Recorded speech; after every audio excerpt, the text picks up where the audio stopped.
Radhe Radhe.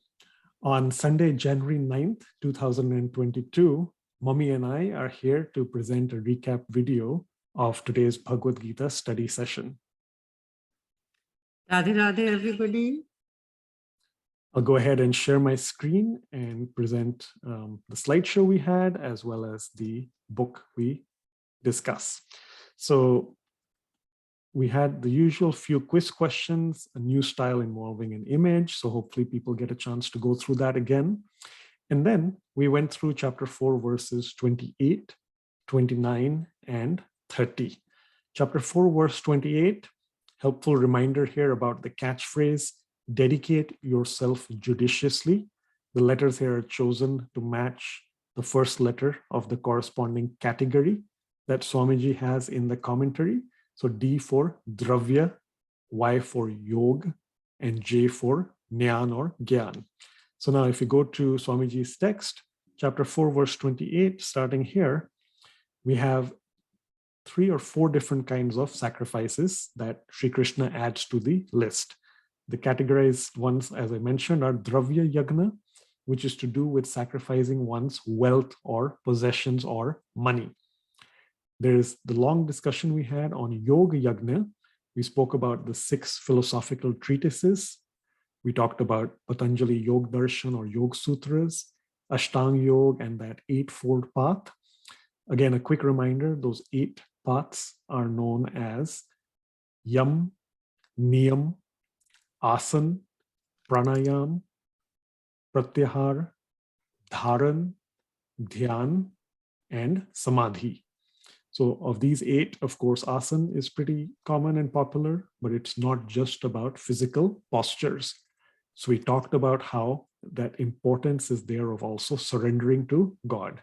The connection we made, Ishvara Pranidhanat, from the second pad of Patanjali Yoga Sutras, verse 45, connecting it to chapter 3, verse 30, surrendering to God, constantly meditate on Sri Krishna as the Supreme, performing all work as offering to Sri Krishna.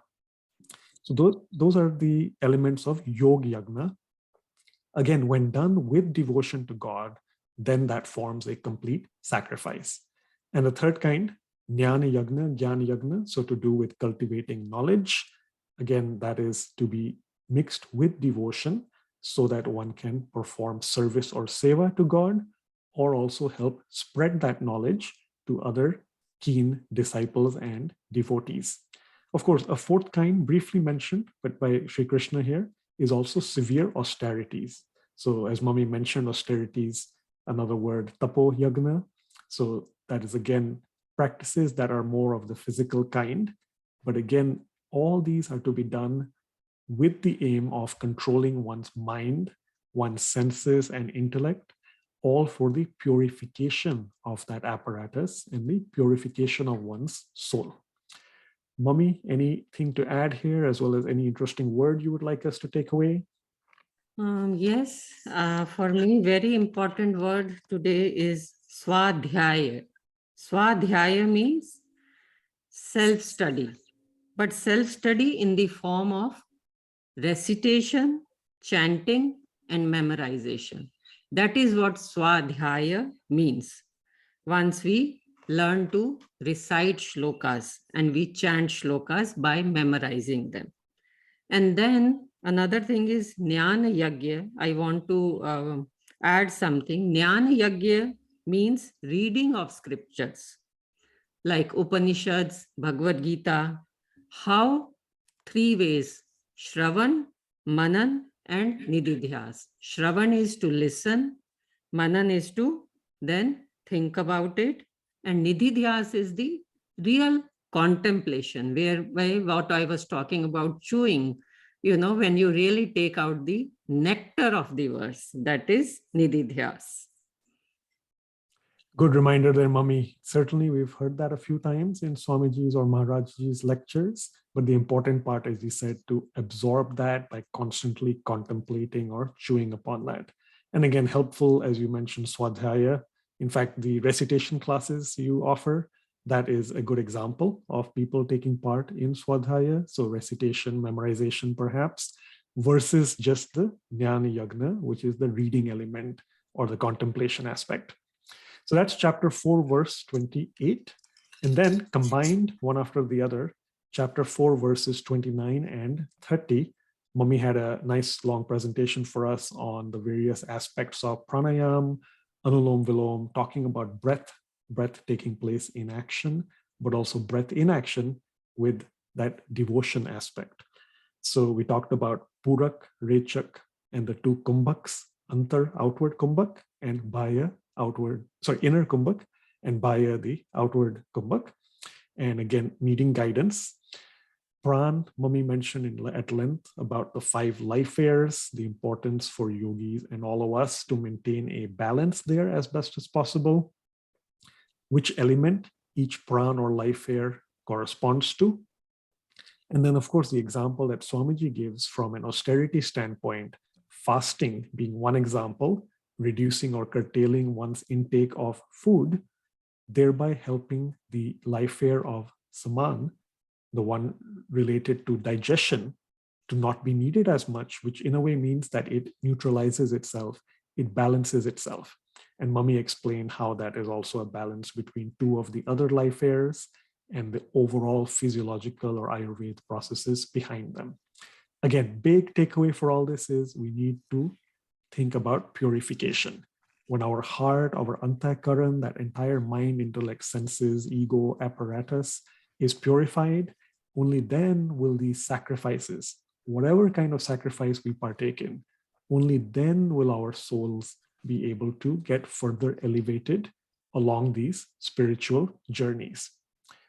Anything else, Mummy?